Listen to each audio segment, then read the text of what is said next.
All right, welcome in. I can't believe this is the last regular season pod, but we made it this far. That was a quick ass season. I tell you what, that was. I feel like we were just getting ready for Bowling Green. Lowe's on a bye week this week. The pod just got a little bit uglier without her. She'll be back next week. We got an end of the season review. We have a bunch of little categories we're going to talk about. We got a bunch of stuff. We're gonna talk about some of the national stuff, coaching searches and coaching frenzy, and some playoff stuff. But this first part's going to be strictly about the 2021 season. So let's go overall thoughts and give me a letter grade for Heupel this year. Paul, you can go ahead and start out. So I have in my notes here, like, if we're just going to sum up the season, I think it's the saying of doing what you had or doing what you could with what you had. And I think that's one of the biggest things this season. I mean, Josh Heupel came in, 35 players off the roster transferred, 25 of them were starters off this team. I know we were 3-7, but if you lose 25 of your starters, you're not going to be as successful. But I gave Heupel a B+. The main reason I gave him the B+ was because of how bad Florida turned out to be, and that blowout just does not look good. I think if you keep it close with Florida, you may be looking at an A- or an A, but with the loss to Florida is how bad it was, and then kind of lack of execution at the beginning of the Pitt game. Obviously, you can kind of put that on Joe Milton's shoulders, but he did go with Joe out of the gate, so that's why I give him a B+ for his first year.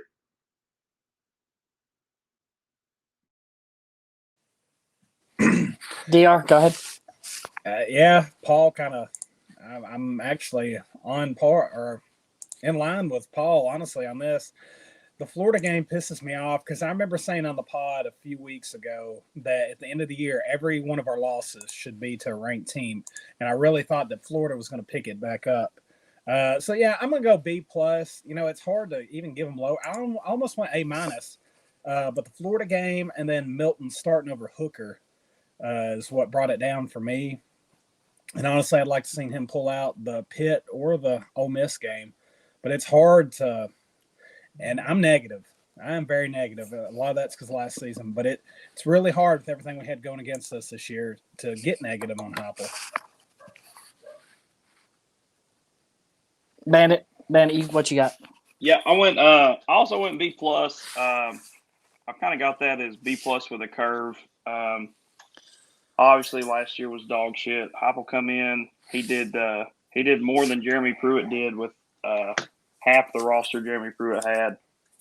So if things might have been different, I'm like DR said, I might lean more towards the negative. If Heupel would come in with a full roster and the season went the same way, I might dip to a C. But going with everything he had, with the all the transfers and stuff, I got him at a B+. I think we could use more like in game plan changes. Like I realized when we won this season, it worked, right? Like we really won. But you look at like the Ole Miss game, Kiffin really changed his entire game plan that he used the whole year during that game, and really, I think that's why it ended up being such a low-scoring game, and they came out with the win. I'm honestly shocked, y'all. I was expecting an A or something from a couple of y'all. Are y'all finally coming around to take off of the orange glasses? Like I'm proud of y'all.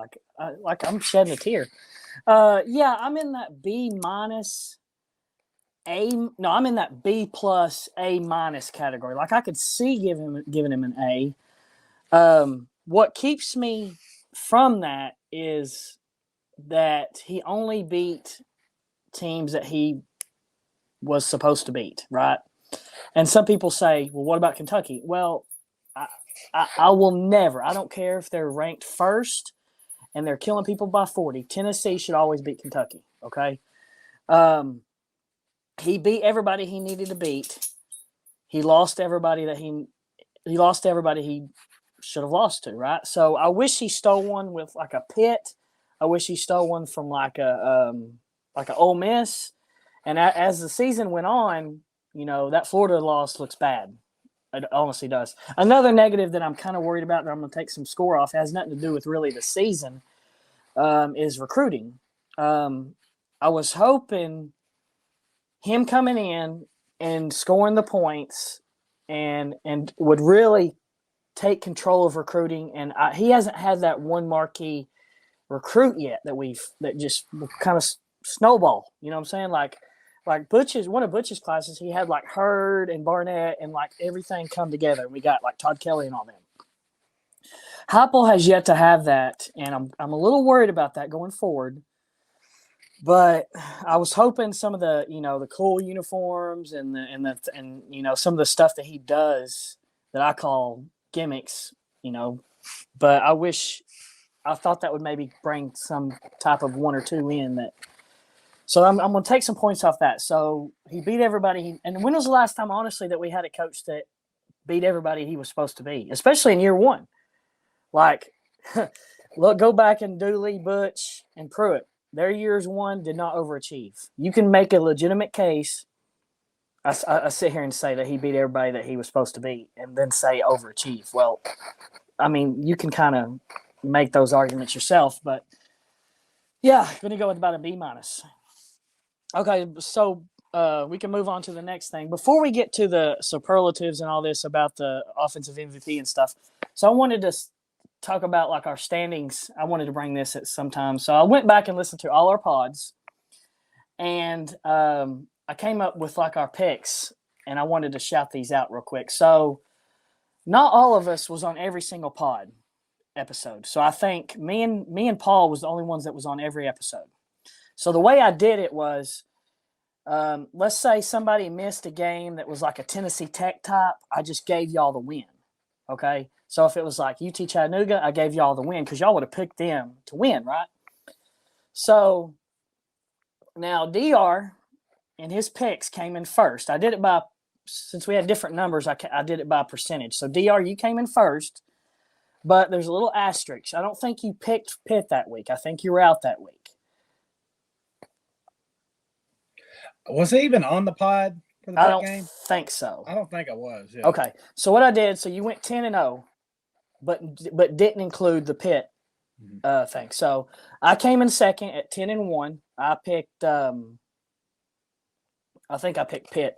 I picked us to beat Pitt. Lowe had 9-3, Bandit had 7-2, and Paul had 8-4.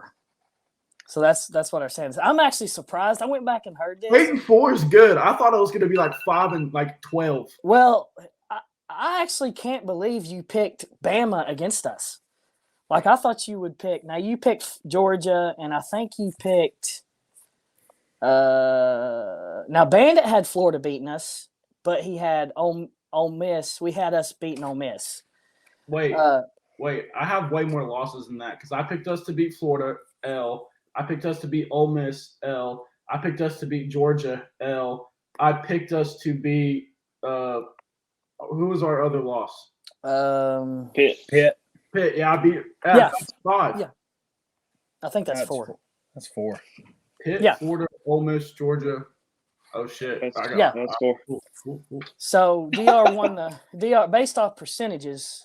Now, but let's be honest, DR. Who would you have picked, Tennessee or Pitt, that game? Like, be honest. I picked Pitt. Okay. Yeah. So he would have went probably 11-0. So he smoked us there for a game or two. But I thought that was pretty cool. Okay, so we can move on. So let's go to the first category. Let's go your offensive MVP. And just a side note, probably everybody could agree that Hooker was probably our number one guy. But just for entertainment purposes, I told everybody to pick somebody different. So if you get on Twitter and you see one of us pick something you didn't like and then argue, just know that we're just doing it for entertainment. So we're each picking something different. Paul, you're up, buddy. I've been on Hendon Hooker's nutsack, quote unquote, all year, so I'm going to stay there. We in the group chat, I do want to tell everybody that's watching in the group chat, we all kind of had like, hey, who wants to say Hooker? Because Hooker's going to be one of the top answers, obviously. I said I'd like him because I've been on his nuts all year, and I have. I got stats for his final like season totals. He was 180 of 261 for 69% completion percentage, and he threw for 2,567 yards, 26 touchdowns, and something that was super refreshing this year compared to the last guy who played quarterback, that he who shall not be named. He only threw 3 interceptions. I'm pretty sure the other guy did that in a game. So super huge improvement. I'm glad he is here, and I hope he stays next year. For MVP, it's not a player, but I mean, I'm gonna have to go Heupel. His play calling is fantastic, man, and he did something that Pruitt wasn't doing, and that was bench the terrible quarterback, and give him a raise for that after what I've seen, honestly. There were some games I thought he was not as prepared, I guess you could say, for lack of a better term, but overall, man, I love the play calling. For offensive MVP, I took the O-line. Coming into this season, I figured, one of the places this team could be hurt would be quarterback. Hooker ended up being the bright spot there. But then you look at depth overall, O-line was a spot of concern. I mean, obviously linebacker was the biggest, but O-line was a spot of concern with depth. Went back and checked some numbers. Hooker got sacked 34 times this season, but which he only played in 10 games, so it's 3.4 sacks a game. But really, it felt better than that. I felt like this O-line performed good all well. Going back and looking at some of their better stats on Pro Football, we averaged 3.07 yard, and this is on plays that are credited to the O-line. I don't know how they go through and pick that apart, but on plays credited to the O-line, we picked up 3.07 yards per play. That's 7th in the country. And on standard downs, first, second, third down, we picked up 3.12 yards per play. That's 3rd in the country on how they rate that statistic.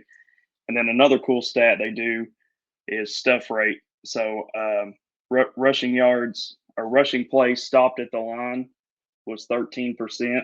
So 13% of our rushes, only 13% of our rushes didn't make it past the goal or the line of scrimmage. And that's 14th in the country in that statistic. So before I get to mine, there's a little bit of breaking news. So Marcus Freeman, which is the defensive coordinator at Notre Dame, he's been hired as the head coach at Notre Dame. Some people thought that was a Luke Fickell definite hire. I've never heard of this guy. I don't know anything about him or whatever, but looks like Notre Dame is ready to move on from Brian Kelly after him leaving LSU. We'll talk about the coaching thing in just a second. Just thought I'd bring that up. Okay, so my MVP I like is Cedric Tillman. I think this dude, man, I love this guy. He kind of brings a little bit of swagger to the offense with Hooker. I swear it feels like Tillman had 15,000 different deep bombs. Like anytime you looked up, dude was running down the sideline. And we talk about Heupel scheming him open, like he was just open all the time. It looked like. There's a stat I saw. I love and I hate it. I hate it because I feel like it's like cherry picking a little bit, but it really does say a lot. So he's 2nd in the country in yards versus top 25 opponents. To me, that's like they're kind of like making a case for that he's doing. I mean, that's fine. Yeah, he's doing the best work against the best competition. He had 200 yards against Georgia. He had 152 against Bama. You know who those DBs are? They're 5 stars. So he's doing work against that.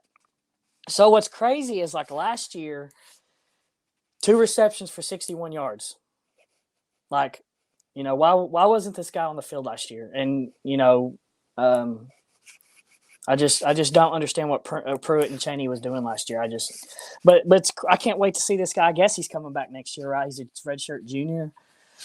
So this guy's going to be the focal point in the offense, I bet, next year. We need to pair him up with another 2. I think we're losing another part of our receiving core, so we need to pair him up. But I love this guy. He showed up when you needed him.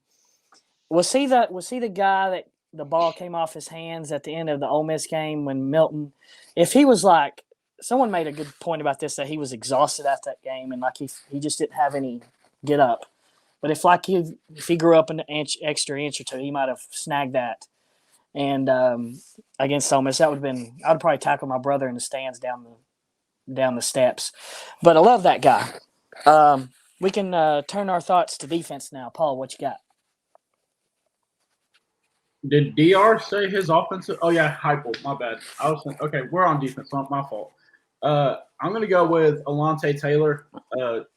Obviously, statistically, he wasn't even close to Jeremy Banks in tackles. But for me, the reason I gave him this nod was because of how big the pick six was he had at Kentucky. I mean, Kentucky was driving. I believe it was 31-28, and then that touchdown made it a 10-point game, which really kind of seized all momentum that Will Levis had in that game. Because Will Levis, whether we want to talk about how trash he was carving us up, and he was running all over us, really.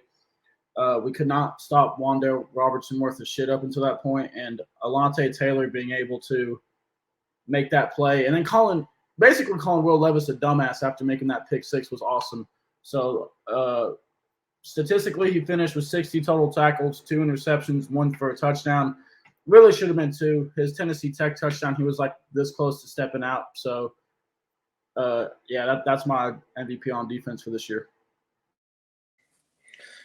So I kind of switched it up last minute, so I don't do 2 coaches, but Jeremy Banks. Okay, I made the argument with a buddy of mine. Like I think he's good, but I think he looks better than what he actually is. As stupid that is to say, because of our lack of linebacker play around him. I wonder how he'll look next year with better linebacker play around him, and it may up his game. I'm going to go with Jeremy Banks right now. I wish he would chill the hell out a lot on those penalties, because some of these games that could have really cost us this year. But I'll go with Banks just because, honestly, lack of choices, in my opinion. So this defensive MVP, it ended up being the better part of my notes here. I want to talk about this dude, Byron Young. Oldest player on the team, or almost the oldest player. He's 23. This is his first year playing Power 5 football. He's 23 years old. Didn't play football last year because of COVID. Didn't have any Power 5 offers until the very end of last year. Committed to Tennessee on signing day last February. Comes in. At one point after high school, he moved from South Carolina to Georgia and spent 18 months as assistant manager at Dollar General. And then late last year, got a spot with Georgia Military College at an open tryout. Comes in here this fall, misses his first 2 games due to some, BS eligibility stuff from his transfer from the military college. But he comes in this year in 10 games, puts up 5.5 sacks. That's first on the team. 49 sack yards. That's also first on the team. So you take guys. I think second and third place was 5 and 4.5 sacks, but they didn't come close to the sack yardage he got. So I mean, he was really pushing some dudes back. 38 tackles. That's 7th on the team. 18 of those were solo tackles. That's nice. So he's getting out on the edge. Two pass deflections, and that's my defensive MVP, Byron Young. I guess I'll go with Banks, even though I tried to do something different. DR stole my guy. But I'll elaborate on him a little more. This is a guy that the previous coaching staff didn't know what to do with. Like, they bounced him from running back to linebacker, back to running back, back to linebacker. The defensive specialist Jeremy Pruitt didn't know what to do with him. I mean, this administration comes in and says, hey, we don't have no players at linebacker. Go over there to the other side of the ball and go tackle dudes. And that's what he did. Now, I saw a funny tweet today that said he had as many personal fouls as he had tackles. I thought that was pretty funny. So a couple stats to throw at you. So he led the team in tackles. He was third in the SEC, which think about that. Third in the SEC, that's like Al Wilson stuff, isn't it? I mean, that's crazy. He was tied for the team lead with 9 tackles for loss. Does that seem low? Like, a tackle for loss, you would think happens a lot, especially if like a running back gets stuffed. But I just thought that was that's good that he led the team. I just thought that was kind of low to have 9. I feel like that might be high for a linebacker. Yeah, but what I'm saying though is like overall in a team, like he said, it was tied team lead 9. That seems low. Oh, You'd think okay. I get what you're saying. you'd think that'd be a defensive lineman would Yeah, be getting back there. Yeah, that's what I was saying. No, I get what Yeah. you're saying now. Yeah, I thought that's kind of low. So that's good for him, and he was third on the team with 4.5 sacks. I'll be honest, I don't remember one sack he made. He had 4.5. I don't remember us getting to the. I remember us getting to the QB a lot, but we just never finished from memory, just off memory. But yeah, Jeremy Banks, a guy that no one knew what to do with. Next year, he's going to be a pivotal part in the defense. Paul, you got something? Yeah, I kind of wanted to say something. You said that's kind of Al Wilson numbers. Just to give you some career stats on Al, he only had 27 tackles for loss his whole career. So Okay, to have a third of that in his first real year starting at middle linebacker is a lot more impressive than people may think. Okay, I got you. I would love to go back. I might do that after this. Just go back and just see, what's like take a first round pick. Some of those Bama linebackers, I'd like to see how many tackles they've had in general, and just compare it with Banks. But he's going to be a pivotal part next year. The slant master left us, so he had to come in and lead us on defense. But he had a great year. He really did. I'd like to see him. Go ahead, Jeremy. I saw a thing the other day, kind of like what you're talking about. Jeremy Banks actually beat Henry T in every defensive stat possible this year. Really? Yep. That reminds me of that year that remember when Manti-Te'o, they really didn't have any. It's kind of like this year. They really didn't have anybody to go to represent the Heisman. Manti-Te'o went, A.J. Johnson beat him in basically every category except for interceptions. So that's pretty funny right there. All right, so we got offensive MVP, defensive MVP. Let's go. Some of your favorite moments of the season, worst moments. We'll just package that in a deal right there together. Favorite and worst. So my worst moment, I'll do favorite first. My favorite moment was the Alontae Taylor pick 6 against Kentucky. I kind of already explained that. I'm not going to dive too much into that. Big momentum shifter, won us that game. My worst moment was the Jimmy Callaway drop against Florida, 4th and 5. I mean, we had just it was a long-ass drive. We're on Florida's 30. He has probably a touchdown in front of him.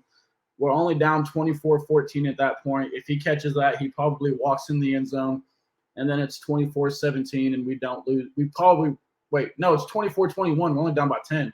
So we probably don't lose that game by 24, and who knows, we might come back and win. But that play, to me, shut the all momentum we had in that game. Well, Paul took my worst. I'm with you on that. My favorite was Joe Milton being benched. I don't like watching him play. He's like JG for me. I just don't enjoy it.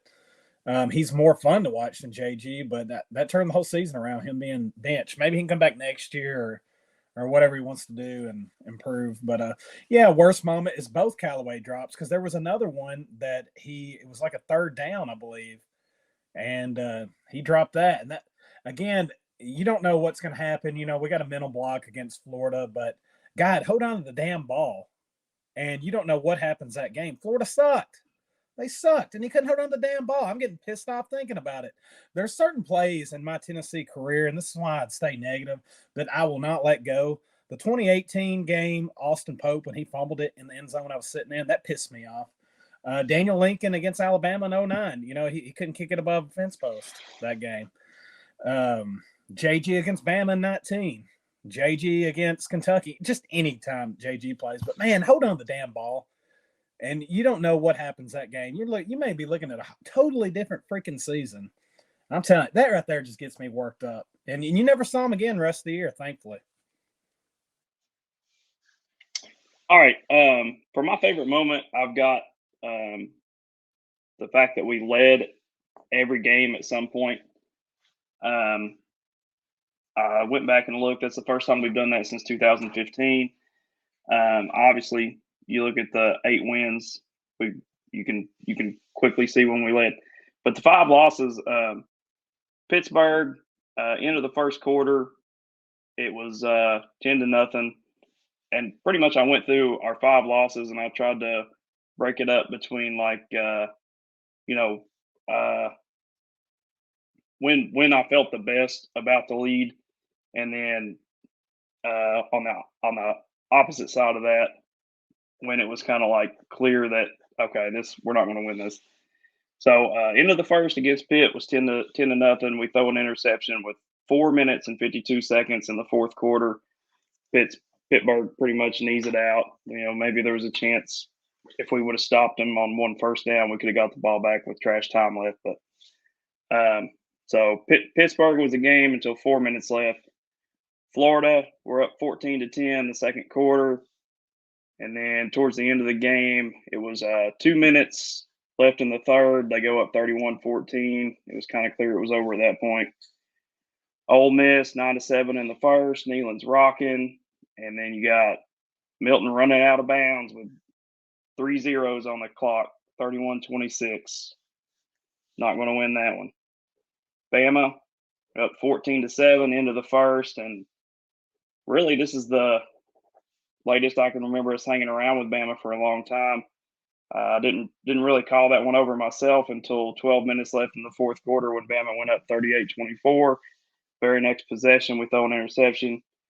Then the Georgia game, 10-7 into the first.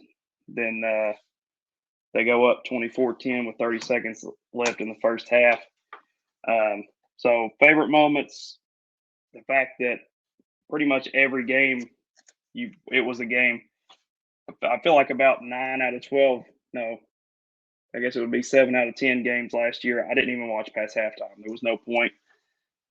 Pretty much every game this year, you never really had a point to turn your TV off until, maybe late in the fourth quarter.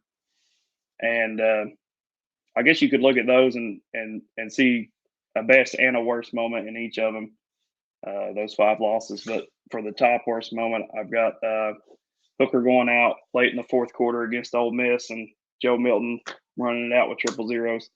Really think if Hooker stays in that whole game, we probably pull that one out, but that's why it's the worst. Those are all pretty good. Some of my favorites, no one's going to say this, but I just think I like Thursday night openers. So getting ready, we're playing before everybody else, getting hyped up. I think I worked like a half a day that day, and you go to the stadium, Bowling Green. Like I know that's the game itself wasn't one of my favorites. Just going tailgate and all that. Another favorite I loved. That's one of the best tailgates I had was Ole Miss.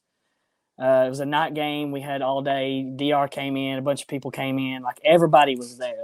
It was most fun. One of the most fun tailgates I've ever witnessed. Being in the game with Bama for 3 quarters was pretty cool, I thought, until all hell broke loose. I legit thought we were going to pull that shit out, just the way the game went. Like, shit was just happening for us. And then, bam, fourth quarter happens. DR's right on some of the worst. The third down across with the drop ball. That's the game where I didn't get my Barstool hoodie and I pitched a fit because they didn't cover at the end. Some of the worst. Now, a bunch of y'all can talk about like the ending of Ole Miss. I actually think it was the Corral fumble because it's in my eyes that's typical Tennessee. I've gotten to the point where if I see a controversial call or even a flag, let's say my team makes a play, right? I will wait before I celebrate because I'm so. It's kind of like cheating on a girl been cheating on you for 20 years. Like, I will wait to see if there's any flags, any calls, then I will celebrate. Like, it almost basically has to go to the next play. Vol syndrome, Vol battered syndrome. But that play, I still don't understand it. They let it go. Sometimes they actually whistle that play, and they don't give you the touchdown if it's whistled, but they let it play on. That's what I don't understand. I'll never understand it. I'm convinced that we would have won that game over a variety of things. It's just typical Tennessee getting over the hump. But, beating Kentucky the way we did, that was such a damn weird game. First play of the game, we took it to the crib. I still can't believe we gave up all that yardage to that trash-ass quarterback. But I knew it was going to be weird. I just didn't know if it was going to be high-scoring weird. I thought it was going to be low-scoring weird. But good season, and appreciate Bandit you and Wifey going down there at 7:00. I know you probably didn't ever want to do that shit, but I appreciate that because my ass ain't going down there. But thanks for doing that for us. That tailgate was the bomb. No problem. Like seeing y'all have a good time. I mean, Yeah. obviously, I like having a good time. That one dude, I swear, I looked in your eyes and I thought you were in another dimension. How hammered you were that one game. Like I don't live in another dimension. the Ole Miss game, you were, because when I tried to get you to pour me another beer out of that keg, you kind of dunked it in there. It's like, I just hope Bandit remembers me. But I'm with Leland though. I talk about it a lot, like a memorable moments in Neyland, and Ole Miss for me, man, it's going to go down despite the outcome. Kind of like the 15 Oklahoma.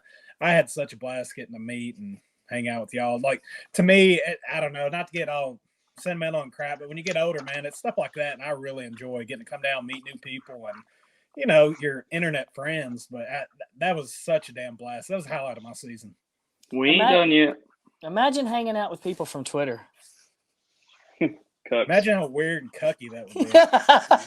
Cucky. All right, so that was favorite worst moment, and let's start the next round with some of the surprises you have on this 2021 team, whether it's offense, defense, coaching. Pull something out of your ass. I don't know. Anything. What do you got, Paul?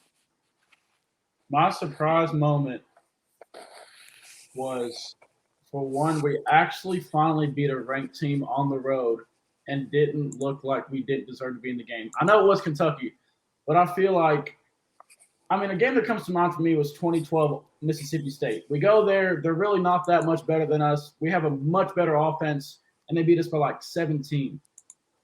I know Patterson had that kick return, and we played with them, but it just looked like they were more prepared, and that was super frustrating. But I was very surprised that there wasn't a single game, at least in the first quarter, that we did not look like we were prepared to play the game. We always jumped out. Like, we usually start so slow or finish slow. But for the most part, other than that Alabama game, but I think we just got dead. Really, a lot of our slow finishes, I think, were to our depth. But it was nice to see our team actually looked well coached during the season. That was just a surprise that he did that in year one. I think my biggest surprise is you remember the apathy in the fans, like towards the end of Pruitt. Like Bandit was talking about it. I hated watching last year, man. I never thought in my fandom I'd get to where I was pulling against my team to lose. So we get this dumbass out as a coach. And I remember thinking, God, I don't even know if I'm going to watch it next year. And then we hired Heupel, and I did not like the hire. I wasn't excited about it. And hell, I ended up coming more this year than I came my whole fandom. That's what she said. What? Yeah. she says a lot to you, don't she? But I think just the support this team's gotten, man. The Ole Miss game was badass. I didn't think we'd see that this year.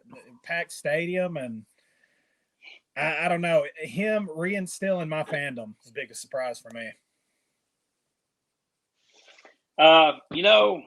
We started this season with that Bowling Green game.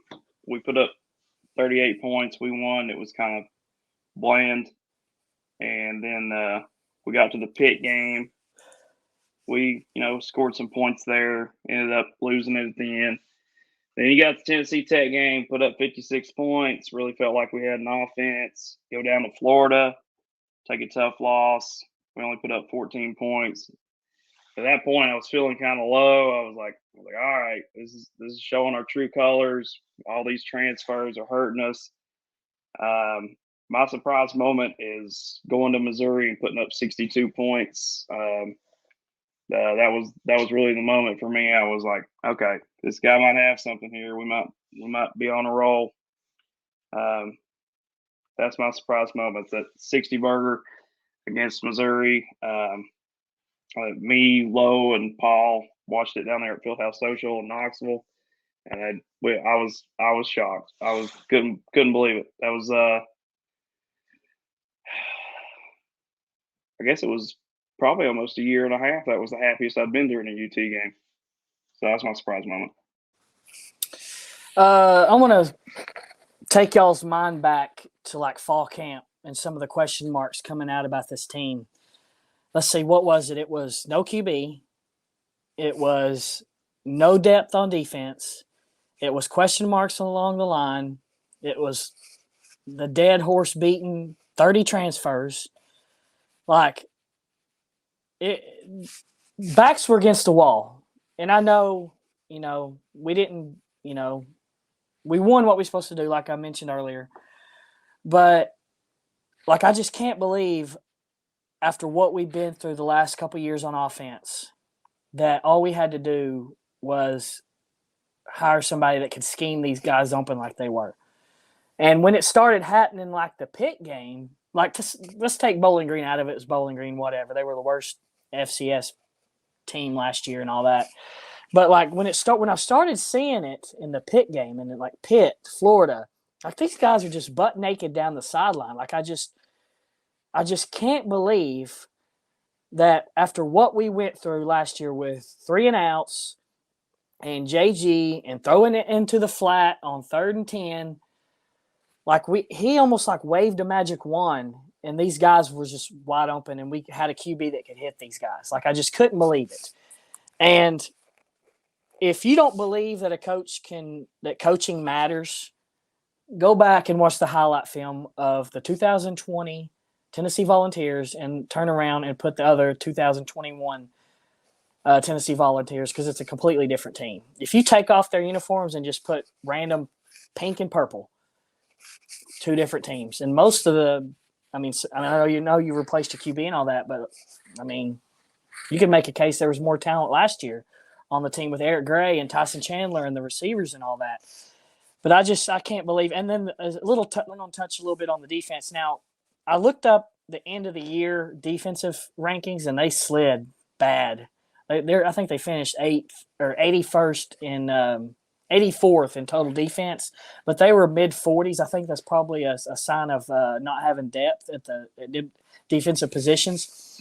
But the first 7 or 8 games, they were ranked in the 40s. And again, Mr. Defensive Genius, their defense was ranked what? It was like in the 70s or 80s by the time the whole entire last year. But and I said it 1,000 times, it was duct tape and super glue that we had on defense. He just put Tim Banks and them and I've always said, I said, Heupel can win here with 2 things. He can if he can develop a quarterback, he always has a chance. Let somebody else worry about the defense, and let's get this defense going. And that's what he did this year. But I just can't believe after all that, after all we've been through since Dobbs, that the offense was the way it was. And I can't wait till next year, and we're going to be doing the same thing. Anything else before we get to the next round?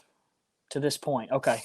So I thought this was a little fun. I wanted to do this, so it's obviously way too early to be predicting stuff, but let's just do it. It's gonna be fun. Let's give an early 2022 prediction, just based off, who is coming back.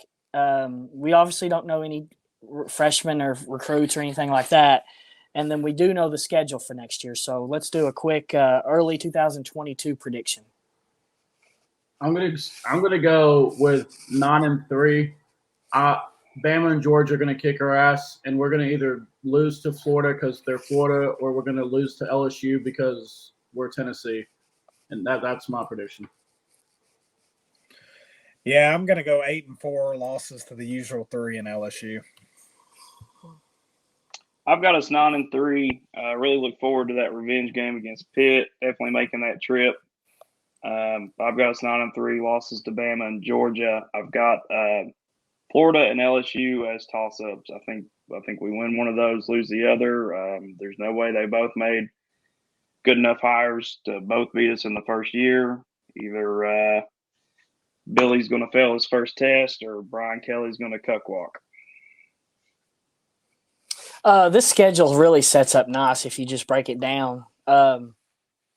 After Bama, you have UT Martin, Kentucky, Missouri, South Carolina, and Vandy with Georgia sprinkled in. You have a bye week before LSU.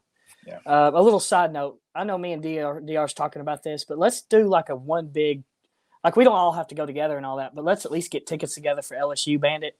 I'm definitely going to make it. That's a bucket list item. I hope it's at night so we can get extra drunk and get in fights with LSU fans. but that's a bucket list. I think it's early enough in the year that it probably will be at night. October 8th. Yep. So that's a bucket list item I've always wanted to go. I think they go to the West Stadium like every 6 years. It's ridiculous how the schedule plays out. But I'm never going to pick us against Florida, so that's a loss. I have us 9-3, Bama and Georgia. Pitt graduates their NFL quarterback and like 27 seniors. Even though it's away, I'm picking us to win. So in hindsight, we could be 3-0 heading into the Florida game, which is going to be winnable. I'm just not going to pick them. I have us at 9-3. Obviously, it's going to take a lot. You have to beat the bottom feeders like we did this year. You know, SEC's weird. Like, you're not always going to beat the bottom feeders. But none of them are good. Like, I'm trying to come up with a loss with them. But, you know, Missouri, South Carolina, Vanderbilt, and Kentucky. Like, Kentucky might be decent. But it's in Neyland. They've won there once in 30 years or something. But I got 9-3. That'd be a great year. And you want to see this trending up. You want to keep Dooley and Butch. It was like this, and then they got to a point where it was like leveled out with Butch. You want to continue to see that climb going forward. But I have us at 93. The last time Kentucky played us at Neyland, they beat us. Yep, that was the JG 2-pick game. I left one of the earliest I've ever left at game. All right, so all Vol stuff is behind us. Anything on the 2021 season? Anything at all last up? Bandit? Lonte Taylor and Bayless Jones both going to the Senior Bowl. Good luck for them. Be sure to tune in on that. And Alontae Taylor is not playing in the bowl game. I know people sometimes get mad at this. Dude, I don't care. Like, you know, he doesn't want to get hurt. You know, go make that money, dude. I'm not too butthurt over stuff like that. 2021 Vol season. Congratulations to the dude Paul Leatherman for getting engaged. Paul, congrats, Paul. I can't wait until Paul loses his virginity. What? So long. I even offered. I was like, "Look, you can even stick a finger in my ass if it'll make you let me stab you." That's how JG did it. Oh my God!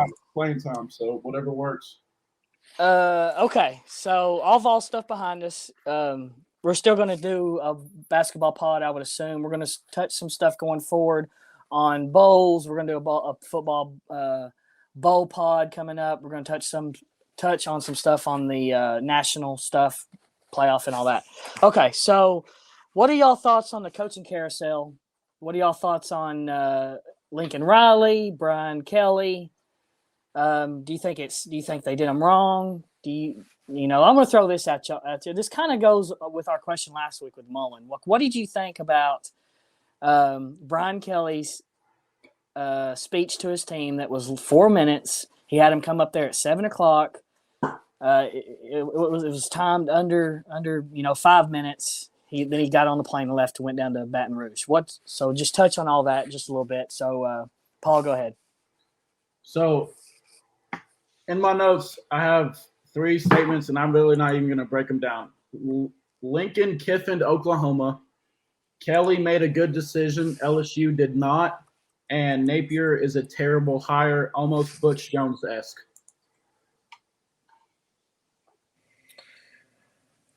With Lincoln, I think he's avoiding the SEC, but I think he's being smart. He's going to go be Dabo Swinney of the West. I mean, he's going to USC and not going to play a damn team. You know, the Oregon's always going to be out there competing UCLA. You know, we'll see what they do. But he's going to have an easy path every year, and he's going to do what he did against Oklahoma. He's going to walk right through the regular season, get his ass kicked in the playoffs. As far as Brian Kelly, I think he's overrated. I think it's easy to win at Notre Dame. It's hard to recruit because of the restrictions, but they don't play a lot of good teams out there. And I don't know. People talk about a fit and all that. Well, Orgeron was a fit, and they fired him. I mean, he won a natty there. But what was the other one you touched on, Leland? I don't remember now. Oh, about his speech. Did you think it was kind of sleazy, Brian Kelly's speech? Do you think either one leaving is sleazy? I think the way Lincoln's doing it right now is sleazy, doing the recruits. I mean, but what else? He's recruited all these kids, and he knows they're going to be instant hits at USC. I don't know. And as far as Brian Kelly, what else is he supposed to say? He's leaving. It's hard to go tell somebody goodbye, and he's not going to take questions. He's not going to sit there and ask them their opinion to change his mind. So, unfortunately, it's part of football. I mean, Leland, you brought it forward. It's the same as players leaving, honestly. Except for the coach who's getting paid way, way, way more. But I don't like it. It's just part of it, though. Yeah, I mean, looking at the final contract details, I don't blame Lincoln Riley a bit for leaving. Like DR said, he's going to have it easy where he's at. Does USC make the playoffs? I don't know. I think just like it was hard for Ohio State to get into the playoffs the last 3 or 4 years, even when they did, only have one loss. I think the Pac-12 will have that same kind of a feel over the next couple of years, even if Lincoln Riley is going 11-1 or 12-1 at USC. I think Brian Kelly's a punk. He just has that feel. Just going through all the Brian Kelly horror stories online over the last couple of days, and there are a shit ton out there. Don't think he's a good dude at all. Never met the guy. Personally, I have no reason to say that, but from what I've read online, I don't think he's a good guy at all. I think he'll get exposed at LSU. There's one more thing I was going to hit on. You broke the news earlier on here about Notre Dame hiring. Who'd you say they're DC? They're moving up their DC. Yeah. Gosh, I can't see Oklahoma going out and getting Brent Venables over Luke Fickell. If Notre Dame didn't pick him up, I thought Notre Dame would be a lock for Luke Fickell. So I would look for Luke Fickell to Oklahoma. That's all I got. I think Riley did a good thing. I think he's trying to avoid the SEC. I call him scared. I think it's smart because, if you go to an SEC school, by year 4, you're in the West. You go 8-4 one year, maybe 10-2 one year, and then you lose your QB or something, and you go 7-5. You're probably on the hot seat. At USC, he can go 10-2 every year with Oregon as his main competition, and they'll build a statue for him. Now, I think he did smart by leaving, but on the flip side of that, I think Brian Kelly's stupid. He's not in a conference. He plays Army and Navy and all that usually, I think. And he's went to the college football playoff, even though their talent is not what he is looking for. That's probably why he went to LSU, honestly. But Notre Dame's talent doesn't stack up to the Clemsons, the Georgias, and the Alabamas of the world, but that's okay. You go to the college football playoff everywhere, take your 40-point whipping and get out of there. But I would try to avoid the SEC at all costs. I love Tennessee in the SEC, but also can't stand it because we get our asses beat. It's a different world. It's NFL 2.0 kind of, people were trying to say that like Lincoln Riley is like overrated and all this. Now, he didn't have to build up Oklahoma like he's going to have to build up USC, but like his losses in the playoff was against Clemson, Bama, and maybe Georgia. Like that's the 3 powerhouses running college football. Can you really kill a guy for that? I'm interested to see what he can do when the program's down. And it's not like Bob Stoops had that thing elevated for years. Now, about the speech and all that, if they're sleazy, dude, they know if you're a recruit, your coach can leave at any time. I just don't. This is a different world. Like, there's no feelings that should be involved. There should be no. I know he begged you to come and you signed the dotted line, but you should know ahead of time that they could leave. And Brian Kelly, what's he supposed to say? Like, is he supposed to sit up there for 30 minutes and and handshake these guys. I mean, it's like I mentioned to Twitter earlier. It's like you ever had to break up with somebody, like you just want to say it and get out of there. Like it's awkward as hell. At least he did it straight up. A little side note: I can't remember if it was for after Fulmer, like when we got Kiffin, but I'm pretty sure Brian Kelly interviewed with us one time, and he actually wore orange tie, is what I heard, to the interview, and he was really wanted the job. I can't remember if that was the Kiffin year or if that was the Dooley year. I think the Dooley year we had an opportunity to hire Kevin Sumlin, which he ended up sucking. We had some good years at Texas A&M over Dooley, but I'm pretty sure Brian Kelly wanted the job back then. But he would have had us. I think he's decent. He's good. He's an asshole, but I'm not trying to let him date my daughter or anything. But that was one of the wildest 72 hours or whatever, how many 48 hours that we've had in a long time in college football. That stacks up there with the whole Manti Te'o fake girlfriend, the Bobby Petrino hog riding while he's banging his secretary, and then of course Shiano Sunday. But anything else on the wildness of the coaching carousel before we move on? Yeah, I just want to say I agree with you on the Brian Kelly speech thing. I actually almost replied to you today. People act like he's supposed to be bawling his eyes out, taking his shirt off and using it to wipe his tears, and going around the room and mouth kissing these guys like he's Jerry Jones after a midseason win. But I agree with you on that. You had to throw that one in there, didn't you? Yeah, it's wild. How great it is. How great is it to watch Oklahoma melt down and Tennessee not have, or watch the other schools in general have to go through coaching search, and Tennessee sits to the sideline. Like, how great is that? It's so refreshing. That's why I give you shit, Vol Bandit, for the whole plane tracking thing, because I feel like it almost feels like you're showing us bad vibes from what we had to go through, and I have a hole in my heart to fill. Yeah, I ain't. That was a lot of work back then. That's called a heart murmur, Bandit. You may want to get that checked out. All that is a lot of trouble. Like, people during coach searches there's fake accounts and there's message boards material, and this guy knows this, and it gets on my nerves. I'm glad we don't have to deal with it. All right, so let's keep with the national trend going here. What is y'all's? You don't have to give me a national championship winner. Give me your 4 playoff teams going into Championship Sunday. Oh shit! I did after Championship Sunday because I thought we were gonna pick the teams before that. Whatever you just feel like. Do you want to go ahead and pick them, or just keep going? Pick the games. You want to do the pick the games and then give our 4 championships. Yeah. Sure. For the Power 5 conferences. Sure. So I have Georgia beating Alabama by a lot. Not close, like a lot. I have Michigan winning the Big Ten, Cincinnati winning their conference, and then Oklahoma State winning the Big 12. And then the ACC, I have Pitt winning it all. But my 4 playoff teams are going to be Georgia, number 1, Michigan, number 2, Cincinnati, number 3, and then Oklahoma State, number 4.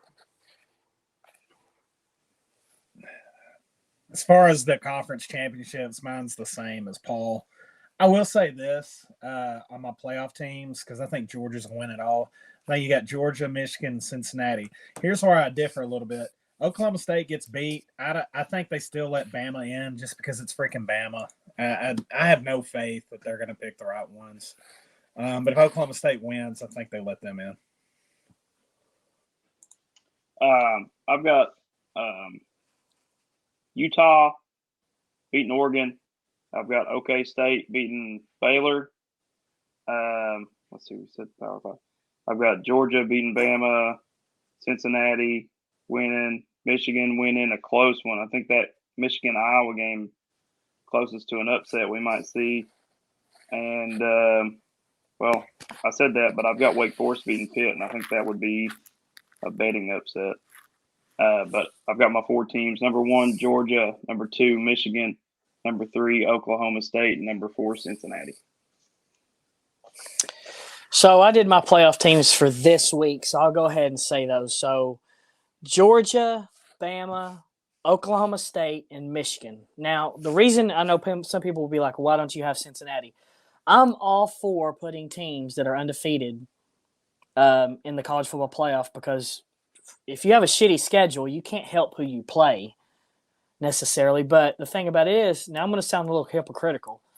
Yesterday, I tweeted that style points shouldn't matter. Like Michigan shouldn't be number 2 right now just because they won, or just because they handled Ohio State. Bama won in overtime against the shitty Auburn team, but they won. College football's hard. It's hard to win. You don't elevate the college football over 3 teams just because you beat a team, by multiple scores. I don't like that. Now, on the flip side of that, I'm going to be hypocritical, and I'm going to say that Cincinnati's schedule is what it is. It's shitty, but they're beating these teams. Like I've lost a lot of money from them because they've not been covering the spreads. They had a couple 3 or 4 weeks that was awful, where they were like, hanging on. One of them was Navy. They beat them by 7. One of them they had to have a fumble in the end zone or something. I can't remember. And then the last 2 weeks they played better. So I'm kind of I'm playing both sides of the ball here on that, but I can't put them in my top 4 because they just haven't been overly impressive. But I got Michigan at number 4 going into this week. Now, as for the picks this week, Oregon got their ass beat by Utah earlier in the season. It's going to be closer, but Utah is going to win. I got Oklahoma State beating Baylor. By the way, the over-under for that game is 46.5. I'm curious to know if Vegas knows something we don't. I would hammer the over on that. I don't know if that's a sign for it's going to be like a 17-13 game or something, but I thought that was weird. So what? Yeah, I got OK State win that one 42-40. Yeah. So Paul said Georgia in a blowout. If anybody has the talent to match up with Georgia, it's Alabama. I think they're going to cover the spread. I think it's going to be less than 6 points. You could probably do the over in that game too because it's 49. Well, I don't know. Georgia's defense is supposed to be good. I don't see a Nick Saban team ever getting blown out. I would like to go back and see when they've ever gotten their ass beat. But if anybody in the country can stack up to Georgia, it's Bama. Now, I don't believe a team with 2 losses should ever get into the playoff, especially if they don't win their conference. So, in my eyes, this should be an elimination game. Now, the playoff committee has known to pick teams based off their name. Ohio State, Clemson, and Alabama. They love them. They suck them off, right? So, Alabama could lose close, have 2 losses, not win the conference, and get snuck in. I don't agree with that. Cincinnati will beat Houston. Iowa will play close to Michigan. Now, this is a typical Michigan game where they could get upset by Iowa. Iowa hasn't been actually playing that well lately.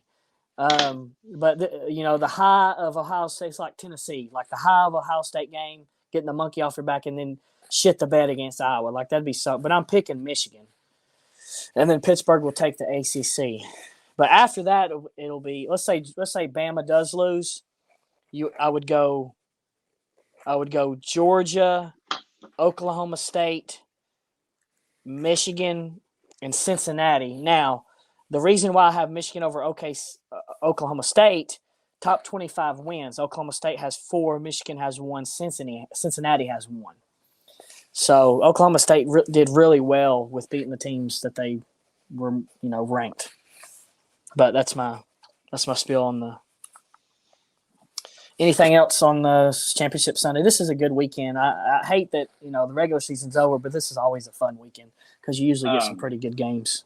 I got 2 things. I know we picked the Power 5 games, but the Group of 5 championships, San Diego State, I've got them winning, and that's Brady Hoke's team.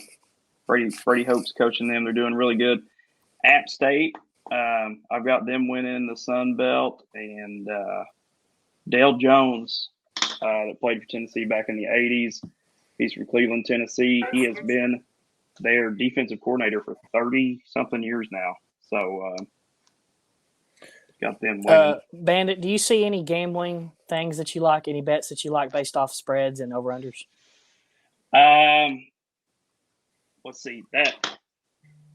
I've got Wake winning. I feel like that would be an upset bet. Pitt's a 3-point favorite. Now, the over-under of that is 71.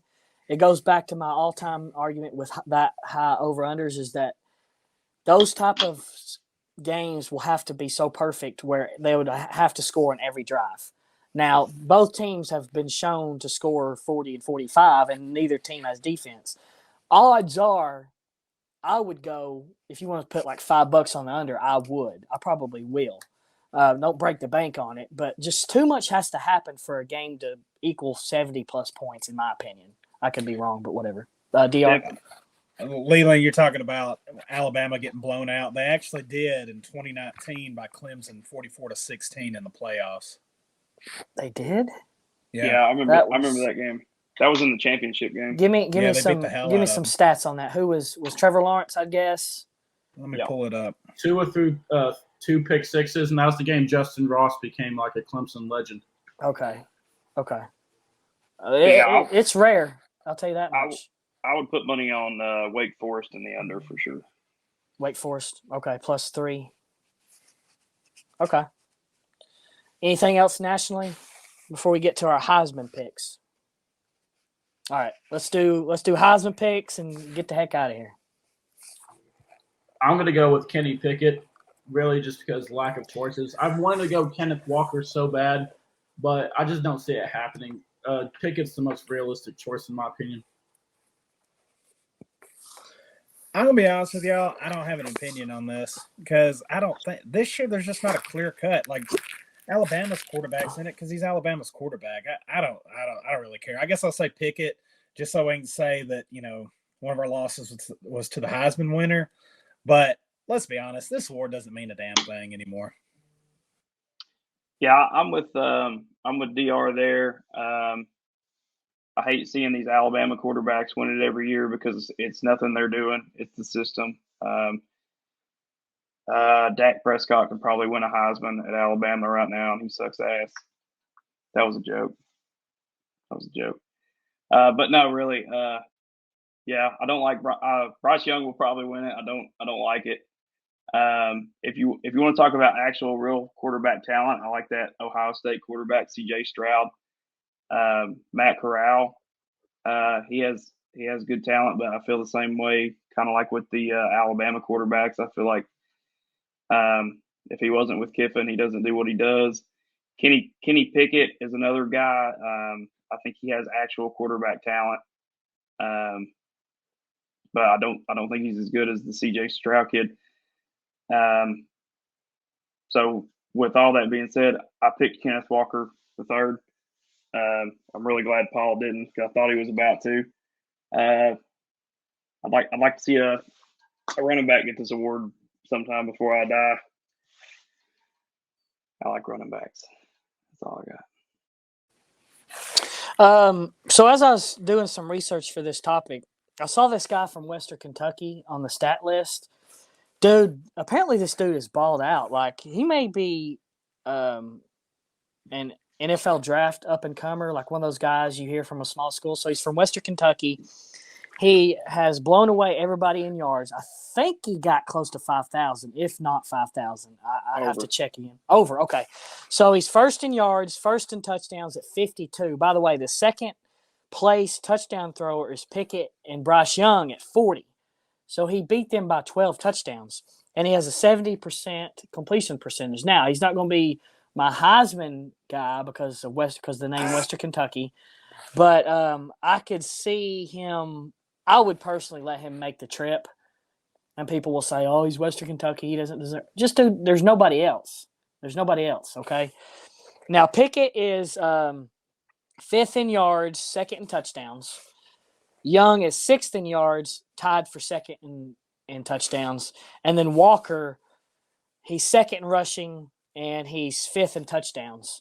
And now my thing about Walker was he would probably be my number one if it wasn't for the Ohio State game. And I know like nothing against him in that game or nothing he did. It's just that you can't get beat by 50 or 60 and win the Heisman. Like, I don't think that's ever been done. Most of the Heisman winners are playing for the Natty, which I don't think this year that'll happen. Like, I'm not going to give the Heisman to Stetson Bennett. But media loves Bama. Bryce Young will probably be your Heisman winner, but Pickett should be the winner, I think. And that's just, we know how we always make that joke about whenever Tennessee gets matched up with somebody in the Western Division, we get them at the year that they're supposed to be sucking, but they have a good year. That's the most Tennessee thing ever, to get the future Heisman Trophy winner in the second game of the season. I think that's just ridiculous. But we won't get him next year. Watch us have like the next one Pitt has or something, next Dan Marino. But I have Pickett win it, but Bryce Young will probably win it. This is such a bad year for Heisman. Like, there hasn't been a clear-cut number one, I don't think. But that's our end of the year pod. Anybody have any last-second thoughts on what you got, Paul? So this isn't really about football, but I did want to announce this. So there was more rumors about why this will actually be my last episode for the foreseeable future. Work's no longer working with me to be here at 8 o'clock on Wednesday nights. I do want to thank Bandit and for just recruiting me into this. It's been a blast. I don't want to leave this. Like, I'm holding back tears, trying not to like cry on the pod.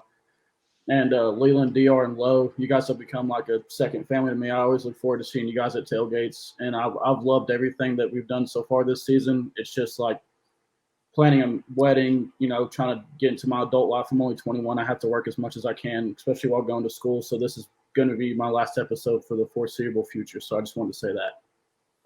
Damn, bro. I didn't realize that was your last one. I wish I knew about that. Anytime, dude, you're free, you're more than welcome to come on. We'll figure something out. We'll get you on somehow, I think. Yeah, I don't think time till next football season. I don't think this will be your last Don't one. rule yourself out. Yeah. Or give them the middle finger and say, hey, I got a ATB rules. But I understand, buddy. Congrats on your engagement, by the way. Y'all had I could tell that, well, you got hammered, but I know that you and your girl probably had a blast. We had a blast with y'all. Again, thanks, Bandit, for bringing us on. This has been a blast. I look forward to every Wednesday to this, talking shit with y'all. But we're going to keep it going, do a basketball thing, and go from there. But anybody has any last – I feel like I talk this shit up, but anybody has any last thoughts, Bandit? Love you, Paul. Thanks for coming on, buddy. Like Leland said, you're always welcome back. All right, let's head out. Go Vols.